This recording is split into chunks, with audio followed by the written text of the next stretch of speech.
A very good evening to you. Welcome to another interesting edition of Big Talk. This is a program where we get to highlight recent political issues in Nigeria and bring to fore how we can actually move Nigeria forward. Like I say every day when I come on this show, Nigeria is our country and we must strive to make sure that this country is good. Let's go for a short break, and when we're back, we'll get straight into our discussion. What is the state of the SDP as a political party today?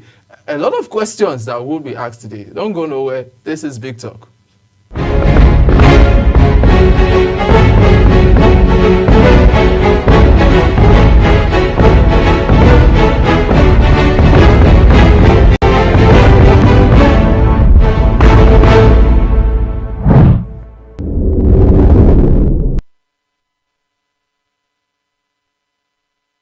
All right, so today on the show, we will be talking one-on-one with Honorable Adamu Modibo. I got the name right? My name is Comrade Adamu Abubakar Modibo. Yeah. Yes. The chairman of the Social Democratic Party, as we're going to be having conversations around the future of the party and somewhat, some people said there was a crisis in the party. He will help us give some explanation and what the party holds for Nigerians going into the future. A very good evening to you, comrade. Good evening. Yeah, today I saw you at the courts. Must have been a very busy day. You'd like to tell us what took you to the courts and what actually happened today? Thank you very much for having me in this platform. Actually, we were at the court. We received a judgment concerning the Independent National Electoral Commission. You are aware that the INEC failed to accept our candidates for the forthcoming 16th by-election in various states. So we're at the court, and fortunately for us, the court gave the judgment on our favor. They ordered the INEC that they must include the SDP candidate on the forthcoming election, slated to hold on the 16th by-election.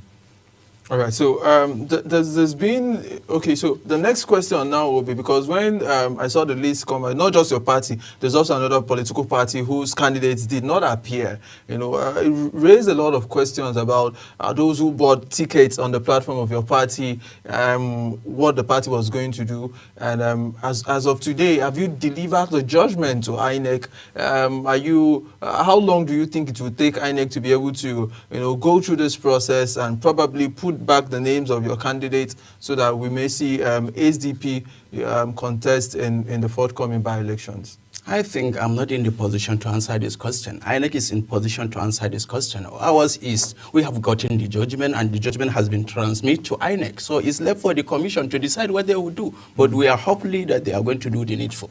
All right, so Honorable, I'd like to ask you, is Malam Nasir El-Rufai a member of your party? Is he still a member of the SDP? Malam Nasir Ahmed El-Rufai is still a member of a Social Democratic Party.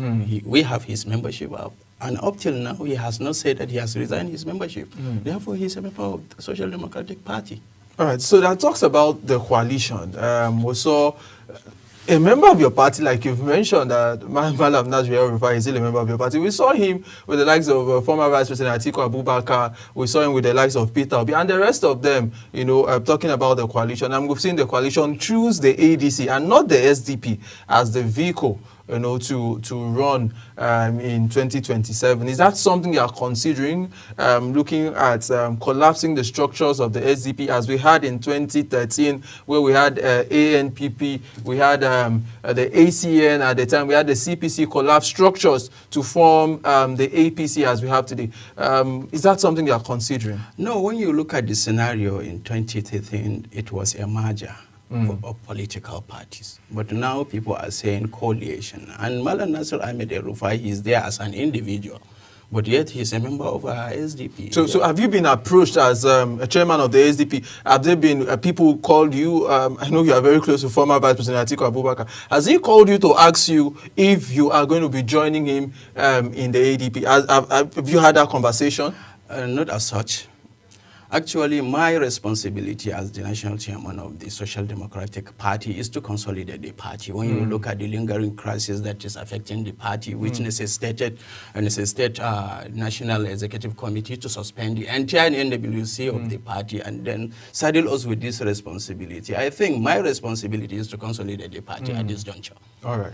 Okay, so Let me still ask you questions about your party, the SDP, Social Democratic Party, a party that we saw in 1993 as a vehicle. A lot of Nigerians trusted your party at that time. We know the history with MK Obiola, and so some persons still hold some form of allegiance to the party and all of that. But of recent, Honorable, your party has been immersed in some form of factionalization, people claiming leadership of the party. What do you have to say about some persons that may be claiming, like Shegun Musa and a few other persons that may be claiming to be a national, to be a chairman of your party? Have you heard conversation about people who claim that you are not the authentic chairman, that the suspension of the NEC was illegal? Have you had that conversation, and how are you dealing with it? Actually, when you said crisis in political party, there is no any political party that doesn't have crisis, including the APC.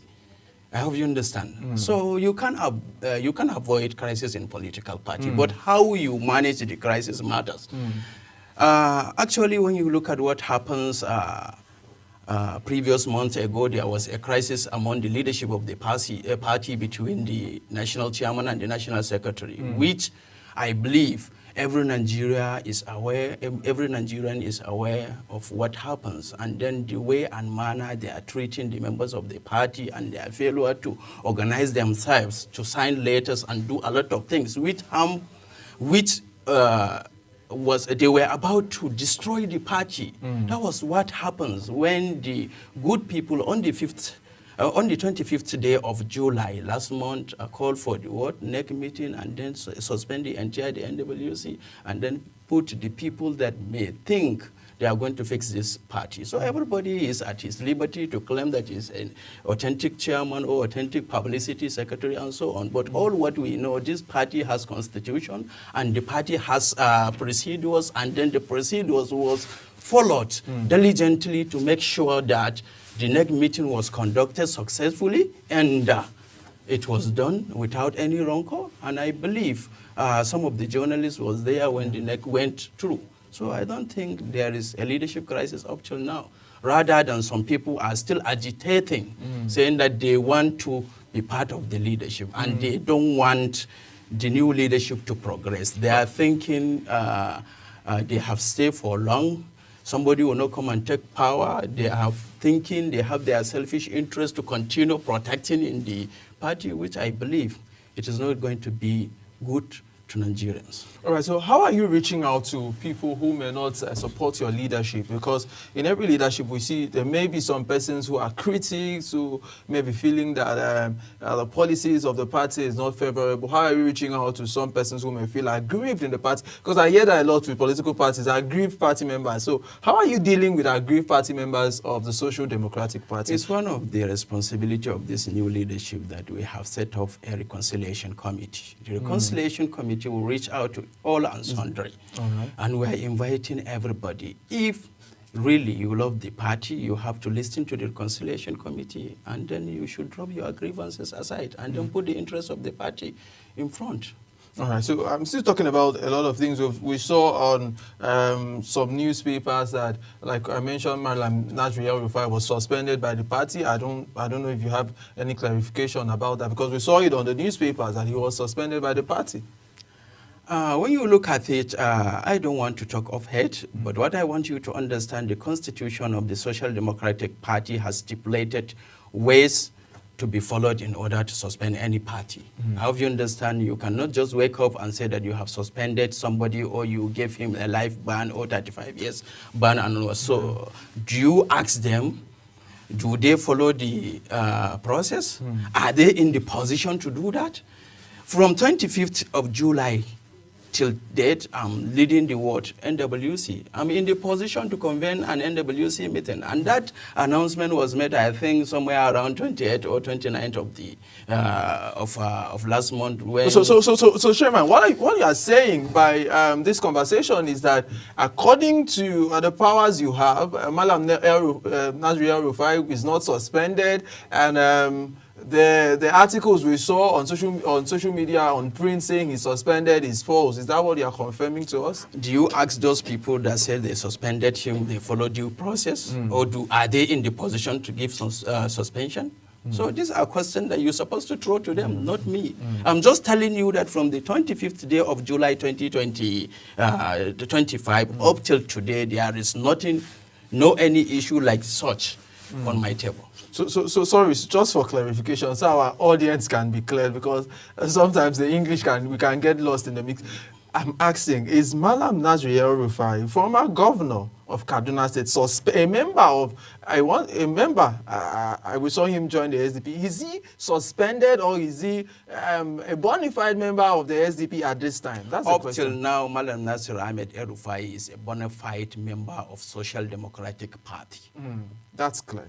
All right, so let's talk about the place of your party looking into 2027. A lot of political parties have already started, some form of galvanizing voters, talking about strategy for 2027. And even in 2027, we saw some level of, about your presidential candidate in 2023. There were some challenges here and there. Are you going to be presenting a presidential candidate in 2027? Is that what you've thought about that? Is there a convention on the way? Can you walk us through what are your plans for 2027? We don't talk our plans on on the media platform. We have our plans, and we are going back to do the plans and then implement the plan phases by phases. I don't mean to reveal a lot of things, but what I want you to understand, every political party must hold convention, must present a candidate. So SDP is not exceptional. All right, so let's talk about funding, because I know at the time you don't have any serving governor who is a member of your party. And we talk about governors funding party. How are you surviving as the chairman of the party? Who is funding the SDP? Members of the SDP, they are funding the SDP. So we have membership card, we have dues and donations. So we got our funding through that, through our members. So there's no big man anywhere funding the party. You may not want to mention names. No. See, a lot of us, we have our resources, and we are determined to put our resources in this cause. So why should we? And what I want you to understand, there is INEC rules and regulation. There is a certain amount of money that anybody that is going to donate into the party, he cannot exceed. Even in the ruling party, nobody is allowed to put a lot of money. I hope you understand. And I don't want to drag us into another political party. I know SDP, and we are getting our funding through donations, membership registration, and so on. That's the only thing I can tell you. All right, guys, let's go for a short break. And when we return, I still have the SDP chairman in the studio as we talk about the vision of the SDP for Nigerians. Let's go for this break, and when we return, Big Talk continues.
very good evening to you. If you're just joining us, this is Big Talk, a program where we discuss political issues in Nigeria and try to move Nigeria forward. Today on the show, we have the national chairman of the Social Democratic Party, talking about Comrade Adamu, who is with us in the studio trying to make sense of the position of his party. Earlier today, I saw him in court, and he just returned to tell us about what actually happened and what is going on. Yeah, okay. So now, Honorable, let's talk about the place of young people. In the last elections, the major political parties, not major, I like to say, the ruling political party, the APC, sold their presidential tickets for 100 million. The opposition parties like the PDP was going for 80 million and the rest. You'd like to walk us through. Is there a place for young people in politics? And because for a young Nigerian, getting 100 million for a country whose minimum wage is 70,000 is not easy. So for young people, maybe looking at your party as maybe a vehicle for them to want to choose in 2027, what guarantee are you giving to young people that your party is a party that they should want to be part of? Okay. Thank you, Victor. When you look at it from me as a national chairman, I think I'm the youngest national chairman among the political party. It means there is place for youth in this party, and women will not be left behind. We are going to look at the economic situation and then how we can assist youth and women to get their nomination forms. More especially the women, we are going to provide the nomination forms free of charge. Maybe so the SDP will be providing a nomination form free of charge for women? For women. And then when it comes to youth, we are going to put the price at the BRS minimum. All right, so there's also a conversation around political parties when not in power. They seem not to hold the government in power accountable. How accountable are you holding? By suggestion, by impute, how are you holding the current ruling APC holding them to account? Victor, when you look at what APC is doing in this country now, it is worried. So when you look at in Rivers State now, look at the military administrator supervising over the local government election, and then Mr. President is saying that he is ready to uphold the rules of democracy. Is that true? And when you look at how APC are bringing hardship to the people, I hope you understand. This is not... So what if the SDP was presented by an opportunity? What will you do different? Nigerians want to know. I believe we have a manifesto, and I believe we have a plans. We are not going to bring hardship to the people of this country. But are you going to do? Is the policies of the SDP going to be different? You may want to highlight some policies for us. Certainly, the policies is going to be different. When you look at it, when you look at the price of the petroleum on the 29th day of May 2023, it was 197 naira. When you look at it today, it's nearly 900 plus. And Mr. President said he is removing subsidy in order to embark on infrastructural development. What changed from that 29th of May 2023 till date? Can you tell me a completed road that has been constructed? Can you tell me if there is changes? And this thing, if you could remember when they said that they removed subsidy, they said they are going to provide palliative measures. Is there sustainability on the palliative measures? Who is talking about the CNG buses? Who is talking about the stipend that they say they will give to the Nigerians? All these are lies, are bad policies. But even when people highlight, say the APC failed here, I'm speaking for the APC at this time. But this was almost the same thing that it seems when political parties are in opposition, they have all of the ideas, but when they get into power, it seems to be different. When we've seen that when Nigerians give us opportunity, I believe they will see the difference. I don't mean to say much, but let them give us the opportunity. Right, once we are given the opportunities, they will see the difference. All right, so we are seeing a current trend now where we could have people stay with one political party and support another. We've seen Osun State governor, who is in the PDP, saying he will support President Ahmed Bola Tinubu in 2027. We've seen Governor Solodo, who has also an APGA governor saying he will support President Tinubu. If we have members of your party engage in what some may term anti-party activities, what will be done to those members? Actually, we can allow our members to involve on the anti-party activities, and I believe we are going to present a candidate and we are going to support our candidate, and SDP is not ready to support any candidate of any political party. So you will not be supporting any coalition. I just want us to be clear on that. So when you said coalition is a relative terms, at least there is individual coalition and there is political party coalition. If along the line... So if the ADC, for instance, which seems to be the vehicle chosen by some major political actors now, presents a candidate, the SDP will not be supporting that candidate. What you are telling us is that the SDP will have its own candidate in 2027? We will have our own candidate in 2027. But in a situation whereby there is room for political party coalition, this is something different. But what we have as of now, that we are going to present a candidate in 2027 general election. All right, so what steps are you taking to reach out to people in the underserved community, people in the rural community? What steps are you taking to enlarge the membership base of your party? Let me tell you one thing, Victor. When I will provide the data analysis for you in the future. From January 2025 till date, SDP register more than 2 million membership. We have them in our archive, and then maybe when you visit our secretariat, or if time permits us, I'll show you the analysis. People wants to enter SDP day by day. I hope you understand. I think that is why the government are G3 with SDP. That is why they are trying to cause crisis, chaos, and whatsoever into the party. All right, so as we try to wind down the conversation now, for those who may ask this question earlier, for those who are aggrieved in your party, and I know a few of them that maybe agree with the policies of your party or agree with leadership issues, what steps are you taking to bring them back to the party? I believe any meaningful SDP member, when he see there is a stable leadership and there is consolidation on the party, I don't think the members will continue going out. And those people that are outside, they will be able to come into the party. So I don't think if there is any issue here. And we have our plans. As I told you earlier, that we are not going to unveil our plans on the television or whatsoever. Yes. How can we go to war and then be telling the people that we have missile, we have this and that? This is our plans. Allow us with our plans. We are going to unveil to them. So when are you, your plans are only unveiled to your members?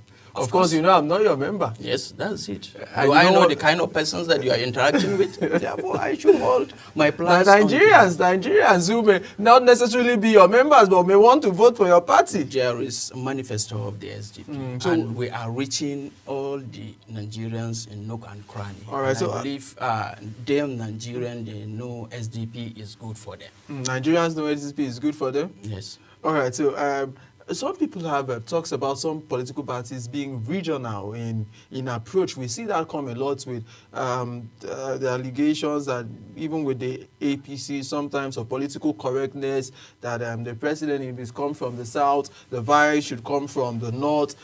There are these talks about, political correctness. Is that something that the SDP is thinking of? Is the SDP a regional party? Are you reaching out to other sections of the country?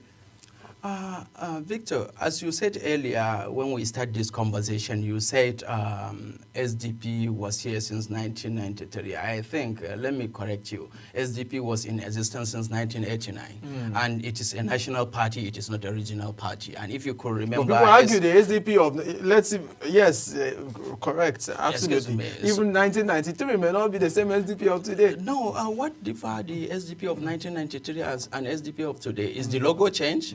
Is the name change? Is the ideology change? What's the ideology of the SDP? There are a lot of ideologies. That is progress, accountability, justice. I hope you understand. These are good things. I hope you understand. What I want you to understand, when you look at how SDP is going right from inception, it is a national party, it is not a regional party. It is not a regional party. And now we have a 36 state chairman. We have 774 local government chairmen of the party. So when you're talking about regional party, you're talking about the party that is having only maybe 5, 10 state structure. We have secretariat across 36 states plus Abuja, that is 37. So you cannot. So in 2027, I will be seeing the SDP very, very vibrant for Nigerians as an option for Nigeria. Because for me, I'm concerned about Nigerians having options. Nigerians are looking for options, not even, you can't wait up to 2027. I believe in the next few months you will be able to see changes in the SDP. You will be able to see a lot of people are having belief, hope in the SDP, and they will be joining SDP. Thank you so much, Honorable Adamu Modibo, comrade. Thank you so much. Once a comrade, they say always a comrade. Thank you very much, Victor, for having me in this platform. All right, people, let's go for a short break. And when we're back, we'll have our next guest in the studio. I wish you all of the best. I know you've had a busy day. And God bless you. Thank you very much. All right, let's go for a short break.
A very good evening to you once again. If you're just joining us, this is Big Talk on Global Television. My name is Ubong Osoro, and our next guest for tonight is Comrade Kenneth Okoye. He's the head of media and strategic communications to Honorable Uchenna Harris Okonkwo, the member representing Idemili North and South Federal Constituency of Anambra State. He is also the convener of the Peter Obi ADC Coalition Media Center. A very good evening to you, comrade. Thank you, Bob, for having me. All right, so there are reports on media that the ADC, your party, at the moment, is alleging that the APC is targeting opposition leaders. As the convener of the Peter Obi ADC Coalition Movement, what do you think about that report?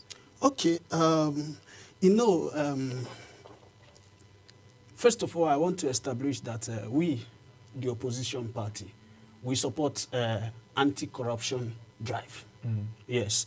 So, but when you, as a government, when you select some people that, you single some individuals and the timing of targeting some opposition members.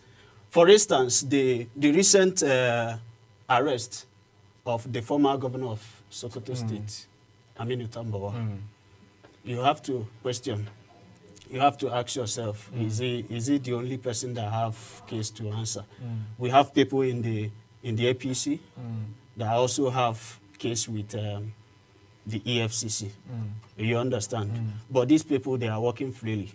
But today we have some opposition members, and we also have information that there are some key leaders in the opposition figures that are on the list. All right, so still interrogating that belief. We've had Yahaya Bello, a former governor of Kogi State and a member of the APC at the last check. You know his travels with the EFCC. So can you really say that it's an opposition targeted, a process, even when the APC itself, the EFCC had recalled how long they've been on this issue, and that it wasn't just yesterday, they've been consistently on the issue. And looking at Yahaya Bello, former governor, APC member, going through a similar occurrence, is it fair to now look at Aminu Tambuwal's case and Senator Aminu Tambuwal, former governor of Sokoto, and say that it is targeted at opposition figures? Yes, like I said initially, if you look at the timing of the arrest, the timing of invitation, not only Aminu Tambuwal, we also heard of the former governor of Imo State, Emeka Ihedioha, is invited. And also, there are some people on the opposition party that are also on the list. You understand? The case of Kogi State governor is ongoing, which we have there is alleged evidences against him. But today, like every other person? Like any other person, alleged evidences. But today, he's working free. And we also have other cases of some members of people that, in case of the Delta State, the former governor of Delta State, that defected to APC recently, and the case is swept under the table. So. All right, I'm still interrogating your party. In 2023, it seems a lot of members in your party were part of the Labour Party, and now we have the ADC. Is it not the same trend of politicians jumping from one political party to the other? And people talk about you even as a young person. Is it not worrisome for you that some of your members and some of your friends were in Labour Party, and now we are looking at the ADC, and tomorrow they may be looking at the SDP? Nigeria does not have stability. Are you not concerned as a Nigerian? Okay, ADC is a party of common man. ADC is the party of the common man? Of the common man. You know, if you look at the Nigerian history, you will notice that from the return of democracy, we have been looking at a platform that will represent the interest of the masses. But that's what all other political parties say they offer. Yes. PDP came. They tried their best.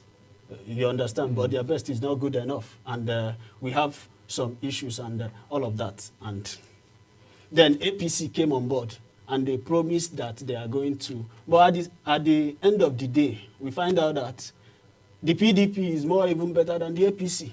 Oh. You understand? So out of this frustration, in 2023, we have a fine gentleman, very fine gentleman, a man of integrity. His Excellency Peter Obi came on board. He wanted to run on PDP, and you know how the case, how the issue, the event played out. So then he moved to Labour Party, being that he's a man of the people. Peter Obi is a compassionate leader. So Nigerians we killed behind him. But at the end of the day, the APC have their way. The APC, it was an election that was announced by Nigeria's election regulatory, the body in charge of election, that's Independent National Electoral Commission, yes, announced, and the Labour Party at the time, Peter Obi won in Lagos, unprecedented, won in Abuja. Yes. So are you seeing they had their way in an election where a first-time presidential runner had over 6 million votes across all over Nigeria? I can tell you that the result of that election does not reflect the position of Nigerian people. Yes. But you don't have the facts to that. I have friends in River State. What happened to the result in River State? Yes. What happened to result in other states? That, why do INEC refuse to transmit live results? Each is in transmission. Yes, these are key issues. But prior to the election, INEC told us that they are ready for this election. We've had issues now with JAM, where JAM told Nigerian but we ended up seeing them come to apologize. But I'm not making excuses for them. I'm just trying to say that we have an authority, which is INEC. They came out and announced President Bola Ahmed Tinubu, and your party at the time, Labour Party, took it up to even Supreme Court, and we know judgment was given. Yeah. As long as I'm concerned, that election does not reflect the interests of Nigerians. We could go on. Yes. So I was still talking about the fact that we have people move from one party to the other. Are you not concerned about it as a young Nigerian when we talk about having stability in our politics? Yes. I told you that the movement is out of frustration. Oh. If you live in an uncomfortable environment, you need to change if you cannot adopt. You understand? Just like what played out in PDP primary in 2023, when Peter Obi said, no, I cannot do that kind of politics. You guys, he now moved to Labour Party. Do you understand? So Nigerians are still crying. Nigerian people are still crying because of the suffering. They are still looking for a platform that will represent, a compassionate leader that will represent the interest of the people. So they see that in Peter Obi. That's why wherever he moves, the masses move. All right. So we have conversation with people of the Labour Party, and Peter Obi has been clear that at least Dati Baba Ahmed, I attended the NEC meeting of the Labour Party, Abure led. He said Peter Obi, at the last count, remains a member of the Labour Party. Of course. So and you are leading a Peter Obi movement in the ADC. Okay. Let me make a clarification on that. I'm leading my platform is Peter Obi ADC Coalition Media Center. So we are in a coalition. Coalition is not a political party. Peter Obi is a member of Labour Party, but he's a part of the coalition. Coalition is not a political party. But the ADC is a political party. But ADC is a political platform which the coalition has adopted as the official platform. Even for me, that I've gotten some level of education, I'm trying to really understand the logic here. the Peter Obi, His Excellency Peter Obi remains a member of the Labour Party, the ADC, which we know is a political party, and the law says you cannot be a member of two political parties at the same time. So it's it's difficult even for me. Can you give us more explanation how you can be a member of the Labour Party and the coalition? It's difficult for me to understand. Okay, like I told you, that first of all, coalition is not a political party. That's right. And His Excellency Peter Obi is part of the coalition. Yeah. Yeah. Which is not a political party. Which is not a political party. Yeah. You understand? As of this very moment we are talking, Peter Obi is a member of the Labour Party. A member of the Labour Party. Labour Party. So what is the coalition doing with the ADC, which is a political party? The ADC is a platform. Okay, let's say we. No, the ADC is a political party. Yes, it's a political party. Yes. Do you understand? It's a political party adopted by the coalition.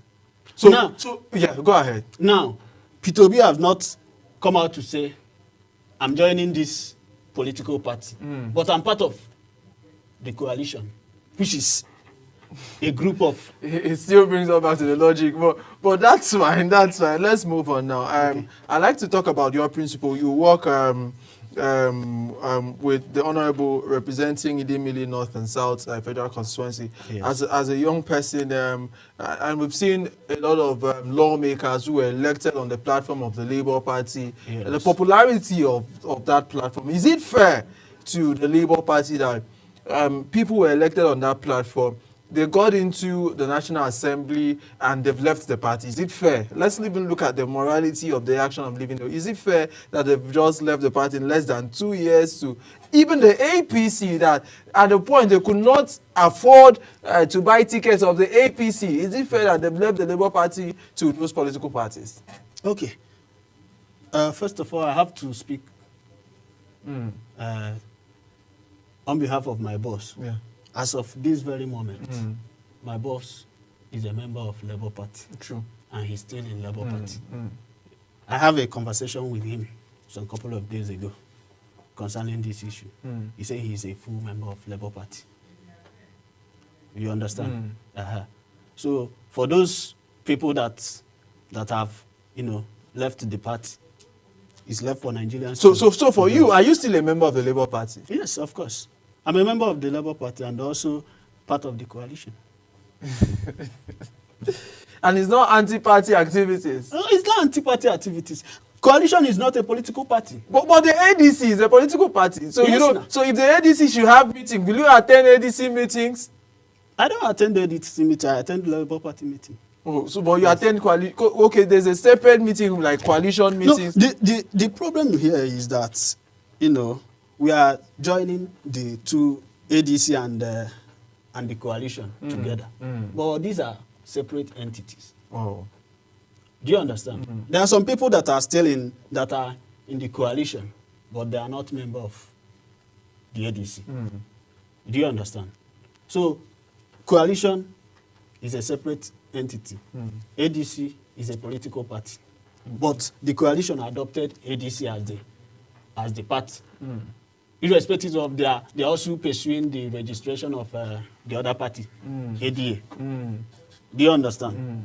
So that is it. All right. So there are talks. We've seen some politicians now. For instance, yesterday we had the governor of Anambra State, Soludo. Yes. Professor Charles Soludo, Yeah. who came out on public TV to say, Mr. President, Tinubu is my friend. I am going to support him in 2027. And that's clear, and that's his position. We've had the governor of Osun State, Ademola Adeleke, who is an APC governor, who's also come out with his position strong and clear. Mr. President is the president of all Nigerians. He may be from the APC. I am in the PDP. I will support him in 2027. Are we expecting that we may be having something like that? Or should it be something we may see from your principle? Will you be supporting the president in 2027 since politicians can now stay in their party and support the president in his party? Okay. My principal, Honorable Uchenna Harris Okonkwo, is a true party man. You understand? He's a true party man. He supports the party. In fact, if you come to Anambra State, he's one of the best lawmakers we have in Anambra State. He has invested in all-round set-talks. So when you come to saying he's going to support this, you know, Soludo is standing election, November 8th. You understand? So in the morning, he's Apuga in the morning. In the evening, when he comes to Abuja, his APC is supporting the president. So it's a political statement. We doesn't take it serious. Even though as much that he has one vote. As a governor, he has one vote. But people argue that governors win elections in Nigeria. Well, you know, governors have structures. They talk about structures a lot. That maybe why the Labour Party didn't win was that you didn't have enough. There have been that conversation that maybe the Labour Party did not have enough delegates at voting booths to be able to, you know, party agents at different voting booths and all of that. So they talk about the structure. The PDP says we have structure all over Nigeria. The APC says we have structure all over Nigeria. Is that something that you've also put into consideration? Yeah, it's a systematic problem. It's a systematic problem. Or, nevertheless, in Anambra State, which is my own state. Yeah, which you are from. Yes. Which your honorable is from. He's from. In 2023, His Excellency Governor Charles Soludo supported PDP. But P2B won about 90-something% in Anambra State. So it doesn't hold. But in other parts of the state, because of the weakness of our system, there can be riggings. Or in fact, they rig some of the states. Yes. So that's the true situation. And you have facts to that? Allegedly. Yes, allegedly. Oh. All right. So I still want to ask, as a young person who, what's your mindset with the Peter Obi ADC Coalition Center or Media Center? What's it about? And I'd like to know what gave you the thought about going into such a project. Okay, thank you so much, Ubon. Peter Obi ADC Media Center is born out of passion. I'm obedient, co-obedient. And what we do there is very simple, to promote P2B. So there's this conversation around Nigeria playing some level of ethnic politics. Are you supporting His Excellency Peter Obi because he's Igbo, you are Igbo, he's from Anambra, you're from Anambra? Is that the sentiment behind the support? No. It's not because he's an Igbo man. In 2015, I supported Buhari. Yes. As a young man, I supported President Buhari. Yeah. I supported him because I believed then that he's competent and his track record is what Nigerians need. But at the end of the day, our expectations were not met. You understand? So it's not an ethnic something. It's about credibility, being consistency. We have seen Peter Obi talk about what he will do, how he's going to change Nigeria. And we have concrete evidence. When he was governor in Anambra State. But people argue, you are from the state, so you can tell us better. People argue that Peter Obi didn't really do a lot when he was governor. People argue that he saved money, but they show schools, they show some things. So you could tell us, you just talked about what happened in Anambra when he was governor. Of course. He did excellently well. That up to today, his legacy still resonates with the people. when he was governing in Anambra State, my younger brother was a senior prefect in a school. He has Peter Obi's number. He talked to him directly, report to him what they need in the school. It was during Peter Obi's tenure that they renovated, built a lot of classrooms for them. And each school in Anambra State have two hammer bus with a well-equipped computer ICT center. All right. You understand? So he did marvelously. So after His Excellency Peter Obi does not get to be president in 2027, 2031, will you still, there's this conversation about South finish 8 years and North finish another 8 years, comes back to the South. So if we don't get a South now to finish 2027 to 2031, in 2031, are you looking at supporting a North now or a South now as we end the show now? I know we are going to get this one. I'm very confident. Politicians are always very optimistic. Yes, I'm very confident that we are going to get this one. But I can assure you that in 2021, I'm going to support a Northerner. All right. Yes. So you love the fact that we should have some level of power rotation in the country. Of course, of course. All right, guys. Thank you so much, Comrade Kenechi Okoye. Yeah, Kenechi Okoye. Yes. For joining us on the show. Thank you so much. Who is the convener of the Peter Obi ADC Coalition Media Center. Thank you so much for coming on the show tonight, and all of the best wishes to the Honorable. Thank you so much. Thank you. All right, guys, that's the size of our program for you tonight. Do have for yourself a wonderful night, and this is me, Hubong Sora in Abuja, saying bye for now.